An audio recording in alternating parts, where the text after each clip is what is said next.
everyone, I am Abhishek, and today in this video I will primarily talk about the graph of the trigonometric functions, but before that I should tell you about this basic concept. That is, how to find out the values of trigonometric functions of the form sine in pi by 2 plus or minus theta, where theta should belongs to 0 to pi by 2. So here the function is sine in pi by 2 plus minus theta. So first of all, we need to find out in which quadrant the angle in pi by 2 plus minus theta is lying. Next we will check the n is odd or even. That is, this multiple of pi by 2 is odd multiple of pi by 2 or even multiple of pi by 2. If it is odd, we will change sine to cosine. Similarly, we will change from cosine to sine.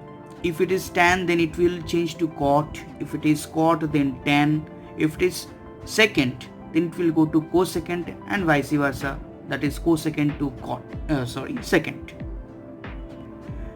But if n is even, then there will be no change in the function, trigonometric function. And then, depending on the quadrant in which the given angle in pi by 2 plus minus theta is lying, according to that we will change the sign of the given function. That is the sign of this function. So let me explain this with this example. Here we need to find out the value of sine of minus 17 pi by 6. So first of all, we know that if there is a negative sign inside the sign, then it will go outside the function. That is, sign cannot digest the negative sign, so it will go out. Now we got this, that is minus sine 17 pi by 6. Now we can write 17 pi as 18 pi minus pi. That is, we will try to write this number as a multiple of the denominator. Here the denominator is 6, so we can write 18 pi minus pi. Now there is a question. We can write this 12 also.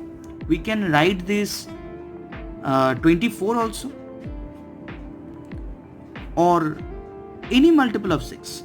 But the thing is, we cannot write any multiple of 6. Because if we write 12 here, then this term will be plus 5 pi. Hence, if we split this, this will become 5 pi by 6, which is more than pi by 2. But we need to think that this angle should be less than pi by 2. That is, we need to write the numerator in such a way that after splitting, this angle should come less than pi by 2. So hence we got this angle, that is the angle of this function, that is minus sine 3 pi minus pi by 6. Now let us see in which quadrant this angle is lying. Now let us consider these quadrants, and let us consider this positive side of x-axis as the initial line. Now if we rotate the initial line by pi radian, it will become the negative side of the x-axis. Now again, if we rotate for pi radian, that is a total of 2 pi radian, it will come back to the original place. Now again, if we rotate for another pi radian, that is a total of 3 pi radian, it will be ultimately the negative side of x-axis. Now we can see it is 3 pi minus pi by 6. So after rotating for 3 pi, we are going backward to get the initial line, this. Now we can see that the initial line is now lying on the second quadrant, and in the second quadrant this given function sin x is positive, Hence, it will not change this sign because positive into negative is negative. So therefore, we will write this as minus sine pi by 6, which is equals to minus half. Now let us see another question. That is, we need to find out secant of minus 1410 degree. Now it is in degree. The previous one on radian, with radian, now it is with degree.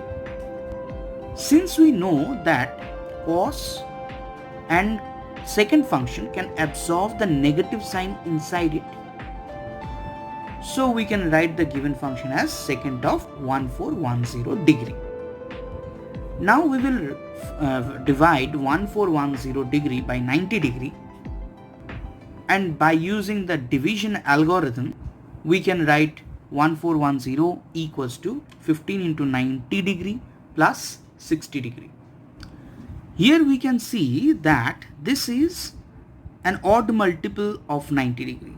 So that means secant will change to cosecant. Now we need to see in which quadrant this angle is lying.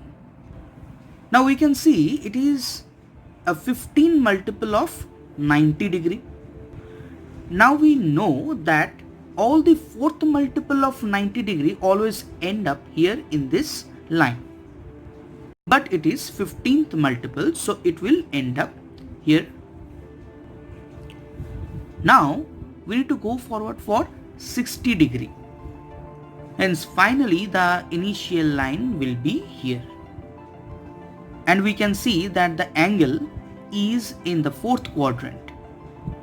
And in the fourth quadrant, secant or cos is positive. Hence again it will not change the sign of this function. But remember one thing, don't consider this function for the checking of sign. So ultimately we get cosecant 60 degree, which is equals to 2 by root 3. Let us see another question. It is given that tan x equals to minus 5 by 12, where x lies in the quadrant, second quadrant, and now we need to find out the other trigonometric functions. We can see that tan x is negative since x is in the second quadrant, and in second quadrant tan is negative. Second quadrant only sine and cosecant are positive. Other than that everything is negative. So tan x equals to minus pi by 12. Therefore tan square x will be 25 by 144. Now we can add 1 both sides to get tan square x plus 1 equals to 169 by 144. And we all know that 1 plus tan square x equals to secant square x. So we can write secant x equals to plus or minus 13 by 12. But x is lying in the second quadrant. And in second quadrant secant is negative. So therefore secant x equals to minus 13 by 12. Hence cos x will be minus 12 by 13. And since we know that sin x equals to tan x into cos x, we are getting sin x equals to 5 by 13. So in the second quadrant sin x is positive. Hence we can find out the values of cosecant x and cot x by reversing the values of sin x and tan x. Now I will talk about the graphs of trigonometric functions. So in this graph I have drawn the graph of sin x and the graph of cos x simultaneously. We know that at x equals to 0, sin 0 is 0. So therefore it will pass through the origin. Here we can see that this line is x equals to 1 line, y equals to 1 line, and this line is y equals to minus 1. Definitely this line is y equals to half, and this line is y equals to 1 by root 2. Since sine pi by 6 equals to half, then sine pi by 6 will intersect y equals to half line. We also know that sine pi by 4 is equals to 1 by root 2, and we can see that sine pi by 4 will intersect the line y equals to 1 by root 2. We can also see that sin x and cos x, the functions, both the graph are intersecting at that point, because as sine pi by 4 and cos pi by 4, both the values are 1 by root 2. Again, we can see that cos, the function cos x, is intersecting y equals to half line at x equals to pi by 3, that is here. Then definitely this value will be root 3 by 2. Now at x equals to pi by 2, we know that sine pi by 2 is equals to 1 and cos pi by 2 is equals to 0. Therefore, the sine function will touch y is equals to 1 line, and cos function will intersect the x-axis at pi by 2, as cos pi by 2 is equals to 0. Thus, we can draw both the graphs simultaneously. Here we can see for any values of x, both the functions are defined. So therefore, the domain of both the functions are real numbers. And we can also see that the values of both sin x and cos x is not less than minus 1 and not more than 1 also. So therefore, we can say that the range of both the functions are from minus 1 to 1. Closed interval. Now let us see the graphs of tan x, cot x, secant x and cosecant x. Now let's see, let us assume that this point is the origin. So therefore it will be 0. Here x will be equals to 0. Hence we can say this line equals to x equals to pi by 2. This is equals to x equals to pi. This is 3 pi by 2, 2 pi, and this is x equals to minus pi by 2. Now let us find out the value of tan 0. Tan 0 is equals to sin 0 by cos 0. And since sin 0 is equals to 0, so therefore, and cos 0 equals to 1, so therefore, tan 0 will be equals to 0, so it will pass through the origin. Now this one is y equals to 1 line, and this one is y equals to minus 1. Since this is pi by 2, therefore the midpoint of 0 and pi by 2, that is this point, will be pi by 4. Hence we can write this is 3 pi by 4, this is 5 pi by 4, this is 7 pi by 4, and so on. Now at pi by 4 we know both sin x and cos x are equal. So therefore tan pi by 4 will be equals to 1. So it will intersect y equals to 1 line. And we can see that y equals to cot x is also intersecting the same line, as we know that tan pi by 4 is equals to cot pi by 4, and that is equals to 1. Now let us find out the value of tan pi by 2. Now tan pi by 2 will be equals to sin pi by 2 by cos pi by 2. But sin pi by 2 is 1 and cos pi by 2 is 0. So 1 by 0 is undefined. So that means it will not, the graph of the function y equals to tan x will not intersect this line x equals to pi by 2.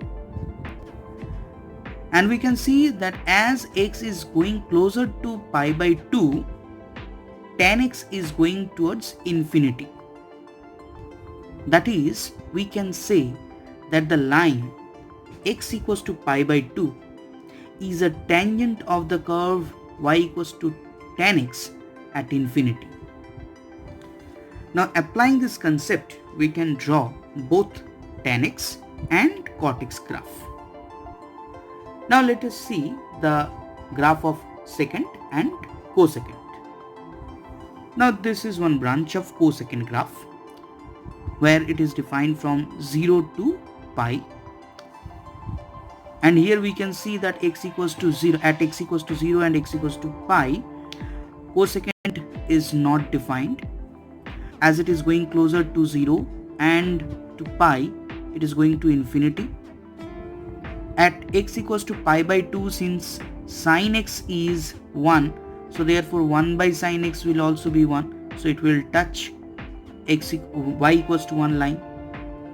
And we can see that since sin x is belonging less than 1, belonging to -1 to 1, so we can see that the cosecant function is greater than 1 when sin x is belonging to 0 to 1, and is less than -1 when the value of sin x is belonging to -1 to 0.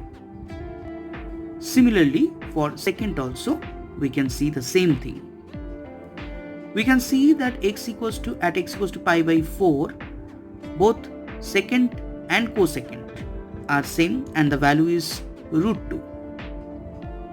Therefore, this value will be -√2. Hence, the graphs with blue ink is the graph of tan x, and the graphs with pink ink, that is known as the graph of the cot x. The green one is for cosecant x and brown one is for secant x. And here, for all these 4 functions, we can see that for all values it is not defined. So therefore we can say all these 4 functions are not continuous function. It is not continuous in R. Now in case of tan x, we can see it is not defined at x equals to -pi by 2, not defined at x equals to pi by 2, again not defined at x equals to 3 pi by 2. Hence, we can say that the domain of tan x is entire real number but except the odd multiples of pi by 2. And we can see that the tan x is going to -infinity to +infinity. Hence, the range of tan x will be entire real number. But we can see that for secant x and cosecant x, it is not defined, there is no graph in between -1 to 1, y equals to -1 to 1. Therefore, the range of cosecant x or secant x will be -infinity to the closed interval 1, since it can touch x equals to 1, union closed interval 1 to infinity. Here we can see that the chart of domain and range for all 6 trigonometric functions. You can pause the video and check the list. Here we can see that the domain of tan x and secant x will be same, because in both the cases cos is coming in the denominator. Similarly, for cot x and cosecant x, here sin x is coming in the denominator. This is the entire list of domain and range for all 6 trigonometric functions. Now let us find out the graph of these 3 functions. That is the graph of y equals to sin x, y equals to sin x minus 1, and y equals to sin x plus half. Another additional graph is there, that is y equals to sin of x plus 1. This one is the normal y equals to sin x graph, and if we put sin x minus 1, that means at x equals to 0, sin of x minus 1, sin x minus 1 will become minus 1, and at x equals to pi by 2, it will become 0. And when sin x is minus 1, this graph will be minus 2. Therefore, graph of this function will be shifted 1 unit downward, downward from the graph of the sin x. And for this graph, the graph will be shifted upward half unit. Therefore, these three graphs are parallel to each other. But for this graph, the graph will be shifted 1 unit backward from the original position. Here we can see that this one is the original graph and this one is the graph of sine of x plus 1. Here this point is shifted 1 unit backward. So these two graphs are also parallel graphs shifted along x-axis, and these two graphs are also parallel graph shifted along y-axis. Now let us find out the graph of y equals to sine x, y equals to sine 2x and y equals to sine of x by 2. This one is the normal graph, that is y equals to sine x, and this one is the graph of sine 2x. Here we can see that the wavelength has been decreased, and the red one is the graph of sine x by 2, sine of x by 2. Here the wavelength has been increased. Therefore, if we talk with respect to pitch and loudness, the pitch of this function or this wave is more than the pitch of this wave, which is again more than the pitch of this wave. But all three of this wave have the equal loudness because all of them have same amplitude. Now let us talk about these functions: y equals to sine x, y equals to 2 sine x and y equals to sine x by 2, that is half of sine x. This is the function y equals to sine x, the normal wave. If I consider, this is the graph of 2 sine x, that is the amplitude is doubled, and this is the graph of half of sine x. Here the amplitude is half of the original one. Therefore, this wave is louder than this wave and this wave is louder than this. But here all three waves have same pitch. Now let us consider our today's final graph. Here we are plotting the graph of y equals to sine x, y equals to mod sine x and y equals to sine of mod x. Y equals to sine x will be the normal sine x graph. But y equals to mod of sine x means it is making all negative values also positive. That means the graph of this portion will go up. Since all these three portions are negative, they will go up to make it positive. And finally, this is the graph of sine of mod x. Now in this graph, this is y equals to 0 line. The right side of this line is all positive and the left side of this line is all negative. That is, x is positive in the right and negative in the left. Now in the original graph, when x is positive, the graph is looking like this, and when x is negative, the graph is looking like this. But since of this mod x, it will make all the negative x to positive. Therefore, the graph of this portion will be like this. Hence, if we combine both the graphs, it will like this one. It's like a mustache. Now these are some of the graphs of trigonometric functions. Now I have some homework for you also. That is, draw the graphs of these functions. Question number 1 is draw y is equals to mod of tan x. Second is draw the graph of y equals to tan of mod x. And third is check cosecant x equals to sine of pi by 2 minus x graphically. Thank you.